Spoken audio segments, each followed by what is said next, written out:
हम सब ने भारत के इतिहास के हजारों सालों के किस्से सुने हैं, लेकिन आज की कहानी उन करोड़ों सालों की है जब भारत नाम का देश भी नहीं था।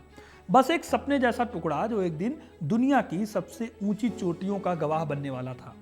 भारत की कहानी सिर्फ इंसानों की कहानी नहीं है, ये उस मिट्टी की कहानी है, हमारे उस देश की कहानी है जिसे हम भारत कहते हैं। सोचिए, जिस हिमालय को हम भारत की ढाल कहते हैं, वहां कभी समंदर की लहरें उठती थी, और वो जमीन जिस पर आज दिल्ली, मुंबई या चेन्नई जैसे बड़े शहर खड़े हैं, वो कभी अफ्रीका के पास थी।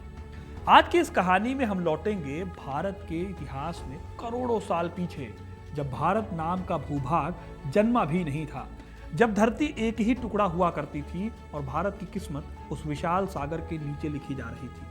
ये वही कहानी है जब समुद्र से बनकर निकलता है हिमालय, और यही असली शुरुआत है भारत के बनने की।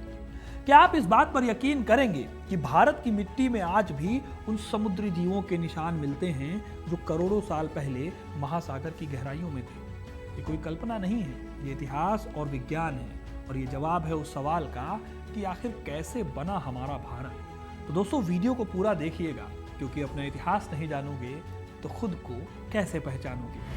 आज के टाइम पर जैसी दुनिया दिखती है, इतिहास में दुनिया वैसी नहीं थी, बल्कि बहुत अलग हुआ करती थी। आज से करीब 250 करोड़ साल पहले हमारे सौर मंडल का निर्माण हुआ। तब अंतरिक्ष में धूल, गैस और मेटेरॉइड्स यानी उल्कापिंड का एक बहुत बड़ा बादल घूम रहा था। इन सभी के टकराने, फिर पिघलने और बाद में ठंडे होने से बनी हमारी अर्थ यानी पृथ्वी। वैज्ञानिक बताते हैं कि पहले ये पृथ्वी एक जलती हुई आग की गेंद के जैसे थी, जहां पर लावा की नदियां बहती थी, और इसका जो ऊपरी हिस्सा था वो आग से भरा हुआ था। लेकिन बाद में ये धरती ठंडी होने लगी, फिर इसकी बाहरी परत ठंडी होकर एक कठोर चट्टान में बदलने लगी। आज अगर आप ग्लोब को देखें या आप ज्योग्राफी के अगर बेसिक कॉन्सेप्ट पर जाएं, तो आप देखेंगे कि पूरी दुनिया दो हिस्सों में बटी हुई है, नॉर्दर्न हेमिस्फेयर और सदर्न हेमिस्फेयर। इसमें नॉर्दर्न हेमिस्फेयर में दुनिया की सबसे ज्यादा आबादी बसी हुई है, और जो सदर्न हेमिस्फेयर है, जहां पर आज अंटार्कटिका महाद्वीप है, वो बहुत ही ठंडा है और बर्फीला भी है। यही वजह है कि सदर्न हेमिस्फेयर बहुत ही ज़्यादा वीरान है, जहां पर मुश्किल से ही कोई रहता है। लेकिन आज से करीब 25 करोड़ साल पहले ये सारे महाद्वीप एक हुआ करते थे। Europe, Asia, Africa, America, Australia, ये सारे कॉन्टिनेंट आपस में जुड़े हुए थे। इसे एक सुपर कॉन्टिनेंट कहते थे जिसका नाम था पैंजिया। इसी तरह से अटलांटिक, हिंद महासागर, प्रशांत महासागर, इन सभी महासागरों के जो हम नाम सुनते थे, वो भी कभी एक ही महासागर था, और इस सुपर ओशन का नाम था पैंथलासा। ये कितनी पुरानी बात है, इसे आप ऐसे समझो कि तब धरती पर डायनासोर भी नहीं आए थे। अब हुआ ये कि हमारी पृथ्वी कभी भी स्टेबल नहीं थी, न पहले थी, न आज है, न आगे होगी। इसकी वजह है पृथ्वी में मौजूद टेक्टोनिक प्लेट्स। इनकी खास बात यह है कि ये हमेशा मूव करती हैं। आज की तारीख में भी जो आप भूकंप या सुनामी की खबरें सुनते हैं, भारत में हो या चाहे दुनिया भर में हो, उनमें इन्हीं टेक्टोनिक प्लेट्स का बड़ा रोल होता है। तो हुआ ये कि टेक्टोनिक मूवमेंट ने पैंजिया को तोड़ दिया। करीब 20 करोड़ साल पहले पैंजिया दो भागों में बंट गया, लॉरेशिया और गोंडवाना। लॉरेशिया से बाद में नॉर्दर्न कॉन्टिनेंट बने और गोंडवाना से साउथ के कॉन्टिनेंट बने। भारत इसी साउथ वाले कॉन्टिनेंट का हिस्सा था। इसमें अफ्रीका, अंटार्कटिका, ऑस्ट्रेलिया और साउथ अमेरिका एक साथ जुड़े हुए थे। इस एंशिएंट धरती पर लाखों साल तक ज्वालामुखी पर ज्वालामुखी फटते रहे, समुद्र सिकुड़ते और बढ़ते रहे, और धीरे धीरे पृथ्वी ने पहली बार लाइफ के इंडिकेशंस दिए। जैसे जैसे टेम्परेचर कंट्रोल में आया, गोंडवाना लैंड की सतह पर बड़े बड़े जंगल उगने लगे। अर्थ के टेम्परेचर और एटमॉस्फेयर में धीरे धीरे बदलाव आया, जिससे कि लाइफ की पहली कड़ियां बनी। लेकिन भारत की यात्रा अभी भी शुरू ही हुई थी। ये जो भूभाग था, ये अभी तक सदर्न हेमिस्फेयर में था, आज के अफ्रीका के ठीक बगल में था। लेकिन शायद किसी को भी अंदाजा नहीं था कि ये लैंड एक दिन दुनिया के नक्शे को हमेशा के लिए बदल देगी। करीब 18 करोड़ साल पहले पृथ्वी के अंदर गहराई में दबा हुआ भारत का एक भूभाग एक नई दिशा में खिसकने लगा। धरती की प्लेटें ऐसे सरक रही थी जैसे बर्फ के टुकड़े किसी बहुत बड़े सागर पर तैरते हुए दिखते हैं। इसका एक मतलब ये भी था कि टेक्टोनिक मूवमेंट से अब गोंडवाना लैंड भी टूटने वाला था, ठीक वैसे ही जैसे टूट गया था पैंजिया। साइंटिस्ट इसको कॉन्टिनेंटल ड्रिफ्ट यानी महाद्वीपीय बहाव कहते हैं। इस तरह इंडियन सबकॉन्टिनेंट जो तब एक बहुत ही बड़े आइलैंड की तरह था, उसमें से अफ्रीका और अंटार्कटिका से अलग होकर वो नॉर्थ की ओर तैरने लगा। अब आप इमेजिन करो, करोड़ों साल पहले भारत का एक हिस्सा पृथ्वी की सतह पर लगभग 15 से 20 सेंटीमीटर पर ईयर की स्पीड से आगे बढ़ रहा था। अब ऐसे आप सुनोगे तो लगेगा कि ये तो बहुत कम है, ये तो 100 सेंटीमीटर भी नहीं है। लेकिन करोड़ों साल के इस गैप में इस छोटे से नंबर ने हजारों किलोमीटर की जर्नी करा दी। साइंटिस्ट ये बताते हैं कि आज से करीब 10 करोड़ साल पहले भारत भूमध्य रेखा की तरफ था। इसके चारों तरफ महासागर थे, गर्म हवा थी और लगातार बदलता मौसम था। अब यही वो टाइम भी था जब जुरासिक और क्रिटेशियस युग चल रहा था, यानी कि धरती पर डायनासोर्स का रूल था। इस टाइम पर भारत के इस तैरते हुए टुकड़े पर घने जंगल थे, बड़े दलदल थे और ज्वालामुखी भी थे। इन ज्वालामुखियों ने धीरे धीरे भारत के भूभाग को और ऊपर उठाया और उसकी जो सतह थी उसको और कठोर बनाया। फिर लगभग 8 से 9 करोड़ साल पहले भारत की प्लेट 20 सेंटीमीटर की स्पीड से और ज़्यादा तेजी से बढ़ने लगी। इस टाइम पर भारत और एशिया के बीच में एक समुद्र हुआ करता था जिसे कहा जाता था टेथिस सी। फिर लाखों सालों की जर्नी चलती रही और भारत ने फाइनली उस समुद्र को भी पार किया और आखिरकार हुआ वो टकराव जिसने पूरी धरती के चेहरे को बदल कर रख दिया। आज से करीब 5 करोड़ साल पहले भारतीय प्लेट उत्तरी दिशा में ऊपर बढ़ते हुए यूरेशियन प्लेट से टकरा गई। ये कोई नॉर्मल टक्कर नहीं थी दोस्तों, ये 2 कॉन्टिनेंट्स की भिड़ंत थी। टेथिस सागर की प्लेट हल्की थी, इसलिए इंडियन प्लेट जो ट्रैवल करते हुए साउथ से नॉर्थ में आ रही थी वो जमीन में नीचे धंस गई और टेथिस सागर वाली प्लेट ऊपर उठ गई। इस तरह से इस एरिया में हिमालय के पहाड़ बने। अब आप सोचो कि आज जिस जगह पर दुनिया के सबसे बड़े पहाड़ खड़े हैं और बर्फ से ढके हुए हैं, वहां पर कभी समुद्र की लहरें हुआ करती थी। आज भी हिमालय की ऊंची चोटियों पर आपको सीपियां, शंख और दूसरे कई समुद्री जीवों के फॉसिल्स मिल जाएंगे। जैसे नेपाल में काली नदी के पास बड़ी मात्रा में शंख पाए जाते हैं, जो सबूत है इस बात का कि यहाँ कभी पहाड़ नहीं बल्कि एक गहरा समुद्र था। इस तरह दोस्तों भारत की इस यात्रा ने न सिर्फ उसकी ज्योग्राफिकल स्ट्रक्चर को बदला बल्कि उसके मौसम को, उसकी मिट्टी को और उसके लाइफ फॉर्मेशन को भी बदल दिया। अब भारत एशिया से जुड़ चुका था, यानी भारत की कहानी सिर्फ एक भूखंड की यात्रा नहीं थी, ये उस धरती की कहानी थी जो आगे चलकर इतिहास की दिशा तय करने वाली थी। खैर, इस टकराव ने हिमालय को जन्म देने के साथ ही भारत की क्लाइमेट, उनकी रिवर्स और उनके लाइफ के पैटर्न्स को भी बदल डाला। हिमालय के बनने के साथ ही यहाँ से कई नदियाँ जन्मी, जैसे गंगा, यमुना, सिंधु और ब्रह्मपुत्र। ये नदियाँ न सिर्फ पानी का सोर्स बनी बल्कि नदियों ने गंगा के फर्टाइल लैंड को भी तैयार किया। फिर इस उपजाऊ मैदान और मीठे पानी की फैसिलिटी ने यहाँ की धरती को इंसानी बस्तियों और खेती के लिए बहुत ही अच्छा माहौल दिया। यही नहीं, इस टकराव ने भारत की जलवायु को भी बदल डाला।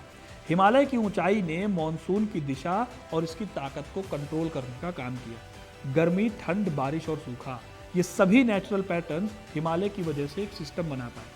यही वजह है कि भारत का जो उत्तरी मैदान है जिसमें इतनी बड़ी आबादी है, वो एक डाइवर्स लाइफ के लायक बन सका।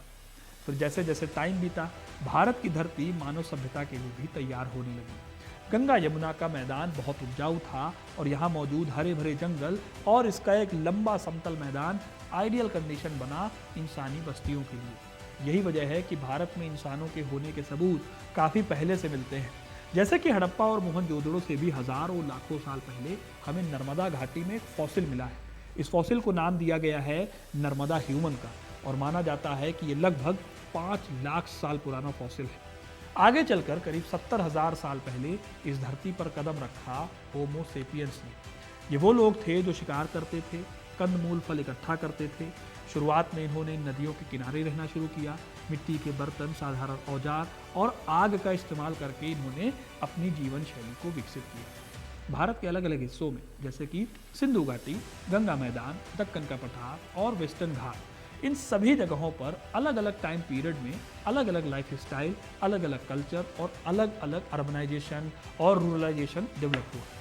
सिंधु घाटी में उपजाऊ मिट्टी और बहती नदियों ने खेती को जन्म दिया और इसी खेती ने आगे चलकर मोहनजोदड़ो और हड़प्पा जैसी सभ्यताओं का आधार बनाया। यहाँ की क्लाइमेट और यहाँ के जो नेचुरल रिसोर्स थे वो केवल खाने पीने का साधन नहीं थे, बल्कि उन्होंने मानव बस्तियों, व्यापारिक मार्गों और सामाजिक स्ट्रक्चर का भी विकास पॉसिबल कराया। जो यूरेशियन प्लेट का टकराव हुआ, इसने भारत में सिर्फ ज़मीन के स्तर पर डाइवर्सिटी को पैदा नहीं किया, इसने वेजिटेशन, वाइल्ड लाइफ एनिमल्स की भी अलग अलग प्रजातियों के विकास को आगे बढ़ाया। हिमालय से उतरती नदियाँ केवल पानी का सोर्स नहीं बनी, बल्कि ये नदियाँ ह्यूमन सिविलाइजेशन और कल्चर की धारा भी थी। नदी किनारे बनने वाले गांव और नगरों ने धीरे धीरे एक बहुत ही ऑर्गेनाइज्ड सोशल लाइफ का निर्माण किया। कुल मिलाकर इस कहानी में हमें यह समझने की ज़रूरत है कि भारत का भूगोल ही भारत की सभ्यता की पहचान है। यहाँ की नदियाँ, यहाँ के पहाड़, पठार और यहाँ की फर्टाइल लैंड लाइफ की एक नींव थी, और यहीं से भूगोल आगे चलकर सिंधु घाटी, मौर्य साम्राज्य और गुप्त साम्राज्य और आज जो हम भारत देखते हैं उसकी सभ्यता का आधार भी बना। भारत की ये जमीन सिर्फ जल और मिट्टी से नहीं, बल्कि करोड़ों साल की एक जियोलॉजिकल जर्नी और लाइफ के स्ट्रगल से संवर कर आज हमारे सामने खड़ी है। यही वजह है कि हम कहते हैं कि भारत केवल एक देश नहीं, बल्कि धरती की एक अद्भुत कहानी है जिसे उसकी नेचुरल फोर्सेस ने खुद तराशा है। अब दोस्तों ये सारी बातें हो गई, सवाल आता है कि इस बात के सबूत हमें कैसे मिले कि हम इतनी दूर से ट्रैवल करके आए हैं। तो देखिए, इस टक्कर को और दुनिया भर में इस तरह के जो डेवलपमेंट हुए हैं, इनको समझाने के लिए 1912 में एक जर्मनी के वैज्ञानिक हुए अल्फ्रेड वेगनर। अल्फ्रेड वेगनर ने कॉन्टिनेंटल ड्रिफ्ट थ्योरी पेश की। इनका मानना था कि पृथ्वी की जो महाद्वीपीय सतह है ये लगातार चलती रहती है। इस सिद्धांत ने दुनिया को ये समझाने में मदद की कि कैसे भारत कभी गोंडवाना का हिस्सा था, जो आज के अफ्रीका, ऑस्ट्रेलिया, अंटार्कटिका और सदर्न अमेरिका से जुड़ा हुआ था। लगभग 10 करोड़ साल पहले भारतीय प्लेट ने अपनी यात्रा शुरू की और उत्तर की ओर बढ़ते हुए यूरेशियन प्लेट से टकराई। इस टक्कर से हिमालय का जन्म हुआ। साइंटिफिक एविडेंस जैसे कि मैग्नेटिक रॉक्स, फॉसिल रिकॉर्ड्स और सैटेलाइट इमेजिंग इस प्रोसेस से जुड़े हुए सबूत हमें देते हैं। जियोलॉजिकल सर्वे ऑफ इंडिया और नासा की सैटेलाइट स्टडीज बताती हैं कि भारत आज भी लगभग 2 से 5 सेंटीमीटर की स्पीड से नॉर्थ की ओर खिसक रहा है। इससे हिमालय हर साल थोड़ा और ऊंचा होता जा रहा है। साइंटिफिक एविडेंस जैसे कि मैग्नेटिक रॉक्स, जो समुद्री फॉसिल्स हैं, या फिर फॉसिल रिकॉर्ड भी इस प्रोसेस को कंफर्म करते हैं। सेंट्रल इंडिया और गुजरात के इलाकों में पाए जाने वाले जुरासिक युग के डायनासोर और जलीय जीवों के जीवाश्म बताते हैं कि यह जमीन कभी समुद्र के अंदर हो सकती थी। डेक्कन ट्रैप्स की ज्वालामुखी परतें इस भूगर्भीय यात्रा की गवाही भी देती हैं। इन सभी सबूतों से ये बात साबित होती है कि भारत का जो भौगोलिक स्वरूप है वो स्टेबल नहीं है, बल्कि लगातार बदल रहा है, भले इसकी स्पीड स्लो हो। यही बदलाव नदियों, पर्वतों और मैदानों के निर्माण से मानव सभ्यता के विकास को भी दिशा देता रहा है, और ये याद दिलाते हुए बताता है कि आज भी हमारी धरती जिंदा भी है और एक्टिव भी है। तो दोस्तों, आज जिस भारत में हम रहते हैं वो करोड़ों साल की जियोलॉजिकल एक्टिविटी का रिजल्ट है। नॉर्थ में ऊंचे ऊंचे हिमालय की चोटियाँ, वेस्ट में थार का डेजर्ट, दक्षिण में दक्षिणी पठार और ईस्ट में घने जंगल और नदियाँ, ये सब भारत की भौगोलिक विविधता को दर्शाता है। हिमालय न केवल भौगोलिक रूप से बल्कि आर्थिक और सामाजिक रूप से भी इम्पोर्टेंट है। ये पर्वत मानसून की दिशा को तय करते हैं, नदियों का सोर्स है और खेती लायक मैदानों को बहुत ही ज़्यादा लाइफ प्रदान करते हैं। गंगा, यमुना, ब्रह्मपुत्र और नर्मदा जैसी जो नदियां हैं, इसी भूगोल का वरदान है, जिन्होंने हजारों सालों तक हमारी सभ्यताओं को जन्म दिया, पोषित किया। कुल मिलाकर भारत का भूगोल न केवल प्राकृतिक घटनाओं का परिणाम है, बल्कि संस्कृति, भाषा, धर्म और जीवन शैली को भी आकार देता है। पर्वतीय क्षेत्रों में अलग तरह की संस्कृतियां विकसित हुई, जबकि मैदान में केंद्रित नगर और व्यापारिक शहरों का उदय हुआ। यहाँ के पठारी, रेगिस्तान और तटीय क्षेत्र मानव जीवन को विभिन्न रूपों में चुनौती और अवसर दोनों देते रहे। तो दोस्तों, ये थी कहानी भारत के भारत बनने की।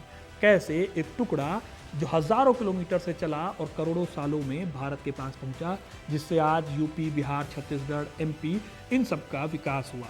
आपको कैसी लगी ये कहानी कमेंट करके ज़रूर बताइएगा। वीडियो को लाइक और शेयर करना ना भूलें, और ऐसे इंटरेस्टिंग कहानियों के लिए, इतिहास से जुड़े रहने के लिए हिस्ट्री कनेक्ट को सब्सक्राइब जरूर करें। धन्यवाद।